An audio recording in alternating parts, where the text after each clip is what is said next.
भोजन करवाए जाते हैं। किसको किसको? पहला गाय, गौ माता को भोजन क्यों करवाया जाता? गौ माता के भोजन देने से सभी देवताओं को भोजन पहुंच जाता है। बोलो गौ माता की। दूसरा स्वान, स्वान। अच्छा, स्वान को भोजन क्यों दिया जाता है पितृपक्ष में? यमराज के मार्ग को यमराज के मार्ग का अनुसरण करता है। यमराज के पास जो मार्ग अनुसरण करते दो कुत्ते, साम और सबल, दो कुत्ते हैं। इसलिए जो भी स्वान को भोजन करवाता है पितृपक्ष में, उनका वह भोज्य यमराज तक पहुंच जाता है और अपने पूर्वजों को दी जाने वाली यातनाओं में यमराज के पास जब भोज्य पदार्थ पहुंचता है तो फिर यमराज, अगर पितरों को यातना दी जाती हो या किसी कारणवश पितर किसी ऐसी योनि में है जिसमें अति से ज्यादा कष्ट पा रहे हों, तो यमराज के पास पहुंचने से, भोज्य पदार्थ से, पिंडदान से, गरुड़ पुराण से, त्रिपिंडी श्राद्ध से अथवा पितृ गायत्री के निमित्त कोई अनुष्ठान करने से अमुक साधक के पूर्वजों की यातनाओं को कम कर दिया जाता है। तीसरा भोजन किसको दिया जाता है? काक। काक माने, तीसरा भोजन किसको दिया जाता है?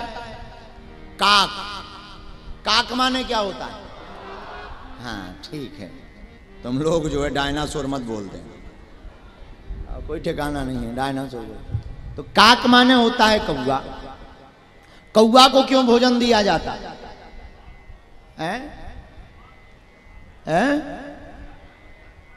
हाँ, कौवा का ये गुण है, वो सबको मिलकर के खाता है, सबके साथ मिलकर के खाता है। ये तो ठीक है, पर किसका प्रतीक है कौवा? यम का। ये भी यम का प्रतीक है, यम का प्रतीक है। और यह पितर लोक तक जाता है। पितर लोक तक पहुंचने के कारण जो भी कौवा को श्राद्ध पक्ष में भोजन करवाता है उनके पितरों को तृप्ति प्राप्त होती है, इसलिए कौवा को भोजन करवाया जाता है। चौथा भोजन पिपील का, चींटी। चींटी को क्यों करवाया जाता है? करवाते हो? पहले के जमाने में लोग हुआ करते थे, अपनी जेब में नमक, क्षमा करो, शक्कर और आटा जेब में डाल करके जहां भी चींटियों का घर देखते थे वहां जाकर के डाल देते। अब आजकल तो ठीक है, जय बजरंगबली की है, घर ही उखाड़ देते। हाँ, जेसीबी ले जाते हैं, घर उखाड़ देते हैं। जय हनुमान जी।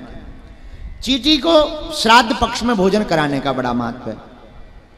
चींटी को जो भी व्यक्ति श्राद्ध पक्ष में भोजन कराएगा, शास्त्र कहते हैं उसको सुख और समृद्धि की प्राप्ति होती है।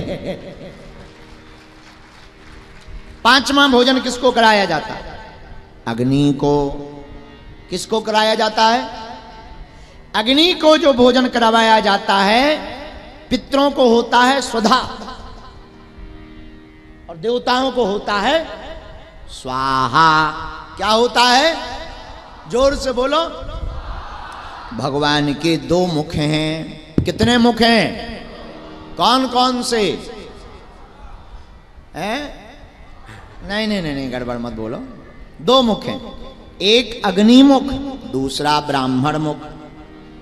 ब्राह्मण मुख में होता है आहा, अग्नि मुख में होता है स्वाहा। अच्छा, भगवान से पूछा गया आपको कौन सा मुख ज्यादा प्रिय है?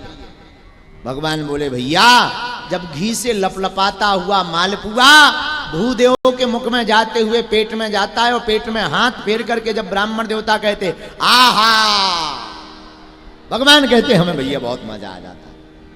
ये भगवान को ब्राह्मणोस मुखमासीत बाहु, हम नहीं कह रहे हैं, वेद कह रहा